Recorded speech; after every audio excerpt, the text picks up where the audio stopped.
भूतिया ढाबा। धक धक करके बुलेट चालू हो गई। रोहन काफी देर से परेशान था कि ये चालू क्यों नहीं हो रही है। पिछले हफ्ते में ही तो इसका सर्विसिंग किया था। बाइक जैसे ही चालू हो गई, उसमें थोड़ी सी हिम्मत और बढ़ गई। सुनसान जंगल और रास्ता खराब, उसमें किसी का साथ ना हो, लेकिन गाड़ी की आवाज से मन में डर की जगह नहीं बनती। लगता है कि कोई साथ में है। रास्ता, दोनों तरफ से जंगल और बहुत ज्यादा टर्निंग, उसकी वजह से गाड़ी चलाना मुश्किल हो रहा था। अब रोहन गाड़ी चलाकर थक चुका था।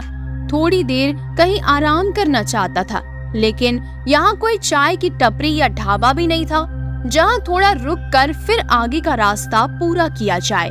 ऐसा सोचते ही उसे सामने एक मोड़ पर छोटा सा ढाबा दिखा।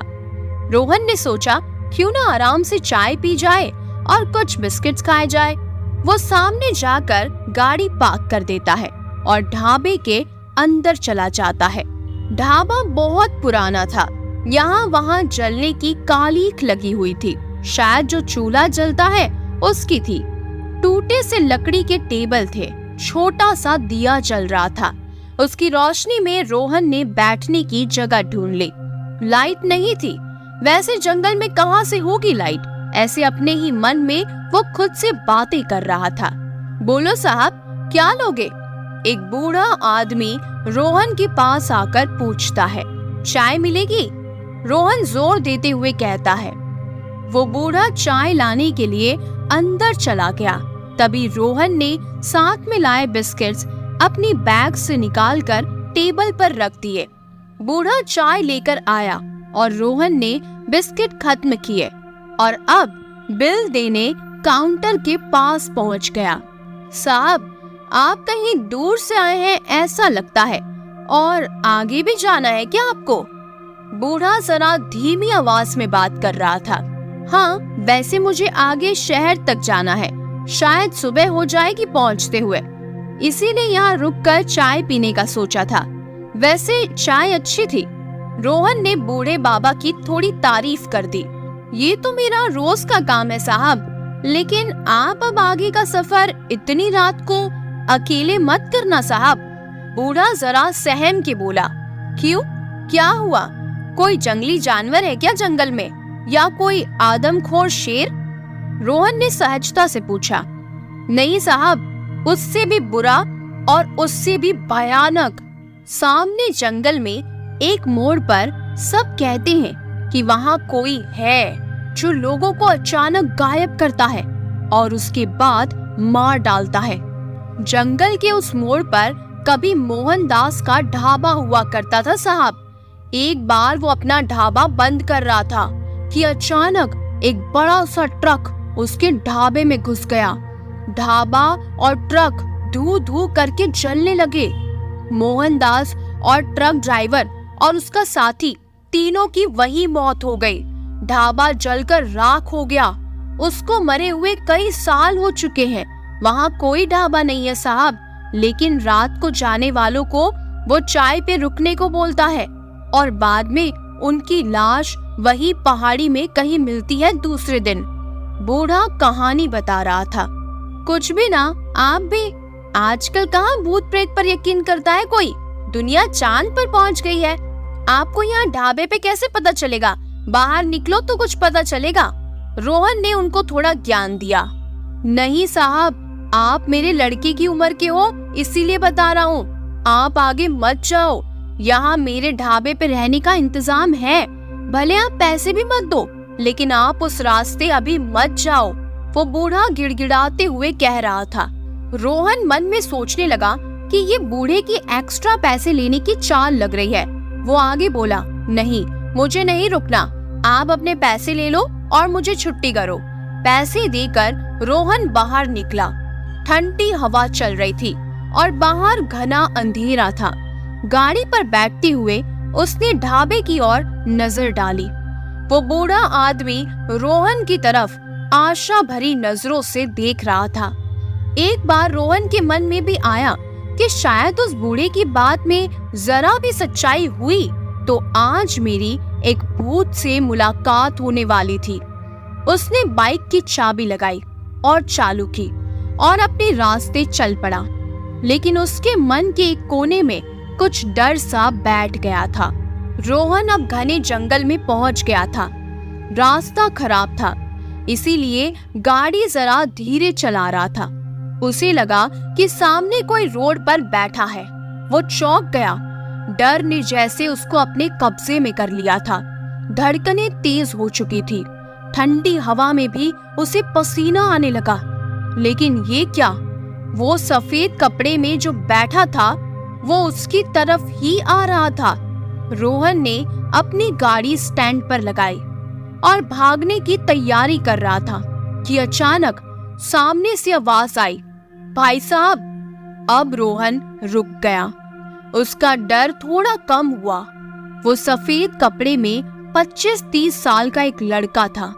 उसके कपड़े पर खून के दाग थे और कपड़े कई जगह से फट चुके थे। वो सामने आया और बात करने लगा। मेरी बाइक का एक्सीडेंट हो गया है। अंधेरे में देख नहीं पाया और सीधा मैं गड्ढे में जाकर गिर गया। मुझे बहुत चोट आई है। क्या आप मुझे शहर तक पहुंचा सकते हैं? रोहन गाड़ी से उतरकर सामने देखने गया। उसकी बाइक नीचे गिर चुकी थी और बहुत पुरानी लग रही थी। नंबर प्लेट भी नहीं था। आग में जैसे झुलसती है वैसे लग रही थी। रोहन को उस पर तरस आ गया। सोचा कि चलो एक पार्टनर मिल जाएगा तो डर लगने की कोई बात ही नहीं होगी। रोहन ने उसे अपनी गाड़ी पर बिठाया और दोनों शहर की तरफ चल दिए। रोहन ने पूछा, क्या नाम है तुम्हारा? क्या काम करते हो? जी, मेरा नाम गौरव है। मैं मार्केटिंग का काम करता हूँ। गौरव ने एक झटके में सब बोल दिया।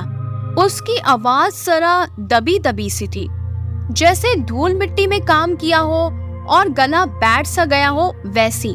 गौरव ने पीछे से अपने जेब में से सिगरेट निकाली और रोहन को भी देने को हाथ आगे किया। उसका हाथ जला हुआ था और उसके हाथ में जो सिगरेट थी वो एक बहुत ही पुराना ब्रांड था जो अब बंद हो चुका था।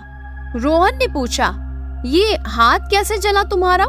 और ये सिगरेट तो काफी पुरानी लग रही है और बंद भी हो चुकी है। ये तुम्हें कहाँ से मिली?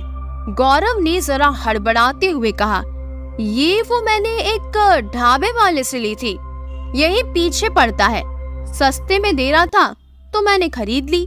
रोहन ने फिर से सवाल किया, ये जो तुम्हारी बाइक थी काफी पुरानी लग रही थी। सच में चल रही थी या कहीं से ऐसे ही उठाई और लेकर भाग आए हो? सही सही बताओ। गौरव अब थोड़ी हिम्मत जुटा के बोला, अरे नहीं भाई, वो मेरी ही है। थोड़ी पुरानी है लेकिन अच्छी चलती थी। अब रोहन जरा चुप हो गया और अंधेरे में से रास्ता देखकर गाड़ी चलाने लगा। उसके मन में अचानक आया कि गौरव की गाड़ी जैसे लग रही थी वो कितने सालों से वहाँ पड़ी है। वो अभी चलने वाली बाइक तो नहीं लग रही थी। उसके हाथ में सालों पुराना सिगरेट का ब्रांड का पैकेट, वो उसको कहाँ से मिला होगा? और वो पिछले ढाबे की बात कर रहा था तो किस ढाबे की बात कर रहा था? कुछ सोचकर रोहन के मन में एकदम से एक भयंकर डर की तस्वीर सामने आई। कहीं उसने किसी भूत को तो नहीं बिठाया अपने पीछे? वो एकदम से ठंडा पड़ गया। धीरे से उसने पीछे मुड़कर देखना चाहा। पीछे गौरव बैठा था और उसने कहा, मुझे बाथरूम जाना है, और ये कहकर वो गाड़ी से उतर गया। जैसे ही वो गाड़ी की तरफ मुड़ा, उसके मुंह से चीख निकल गई। वो बहुत ज्यादा डर गया क्योंकि गौरव के पैरों को जब उसने देखा तो वो उल्टे थे। लेकिन जैसे ही उसने ऊपर देखा, रोहन की जान में जान आई। उसने गौरव को डांटा, तुम्हारा दिमाग तो सही है। मैं कितना डर गया तुम्हारे पैर उल्टे देखकर। तुम उल्टे क्यों बैठे हो? गौरव ने माफी मांगी। अरे भाई माफ करो, मैं पीछे से कोई आ रहा है क्या ये देखने की कोशिश कर रहा था। इतने में तुम आ गए। तुम भूतों से डरते हो क्या? क्यों, तुम्हें डर नहीं लगता? रोहन ने जवाब देते हुए गाड़ी चालू की। दोनों बैठ गए। गौरव को चुपके से देखकर लग तो रहा था कि सब कुछ ठीक है। रोहन में थोड़ी हिम्मत आ गई। अब वो धीरे धीरे गौरव से बातें करने लगा। गौरव, तुम हमेशा इस रास्ते से गुजरते हो, तुम्हारी कभी भूतों से मुलाकात नहीं हुई? वो मोहनदास ढाबे वाला भूत, उस मोड़ पे जंगल में वो एक ढाबे वाला कह रहा था कि वहाँ कोई है जो लोगों को मार डालता है। गौरव एकदम से चुप हो गया, फिर बाद में बोला, हाँ मैंने भी सुना है। आप भी वो ढाबे वाला अगर चाय पे रोकेगा तो मत रुकना, वहाँ पर मौत है भैया। और रोने लगा। रोहन ने उसको चुप कराते हुए कहा, क्या तुमने उसको देखा है कभी? तभी सर्र करके सामने से एक टेम्पो वाला पास से गुजरा और सामने जाकर रुक गया। टेम्पो से एक आदमी उतरा, लेकिन रोहन का दिमाग चलना बंद हो गया। ये वही ढाबे वाला बूढ़ा आदमी था। वो सामने से आगे जाकर जंगल में गायब हो गया। रोहन को लगा कि शायद उसके ढाबे पे नहीं रुका, इसलिए नाराज हुआ है।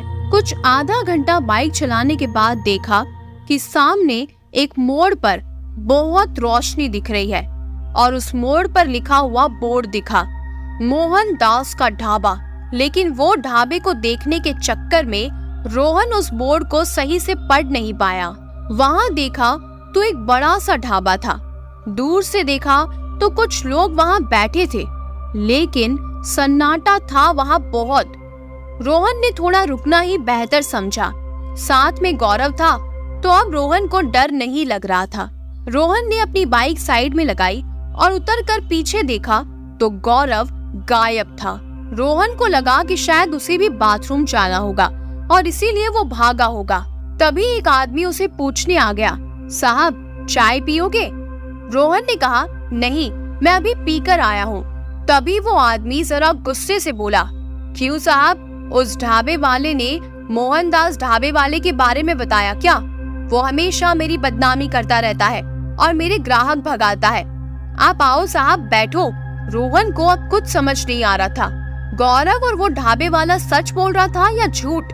मोहनदास का ढाबा तो यहाँ है, फिर वो दोनों उसकी बुराई क्यों कर रहे थे?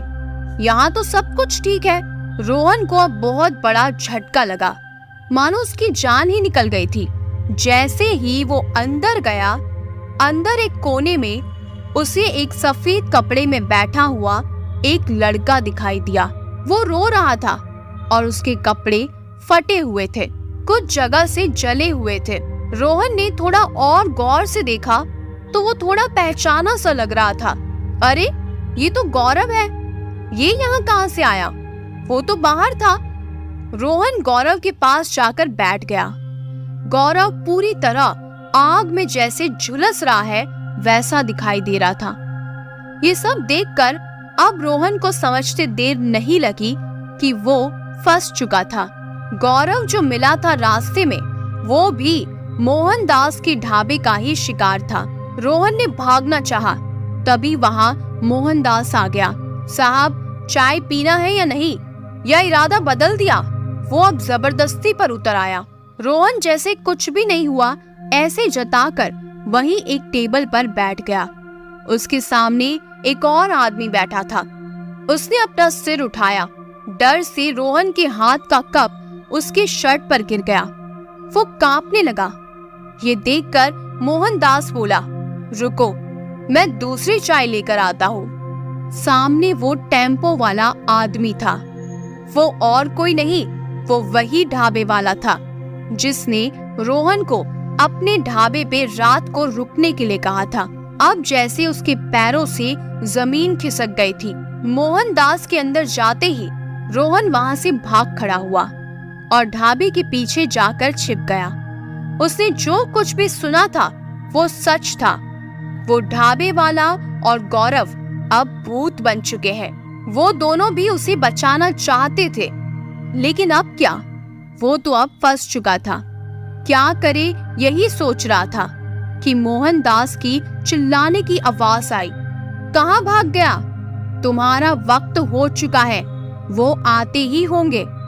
इतने में बहुत जोर की आवाज करते हुए एक बड़ी सी ट्रक रास्ते से आ रही थी। वो ट्रक इस तरह से आ रहा था जैसे उसका कंट्रोल ही नहीं है।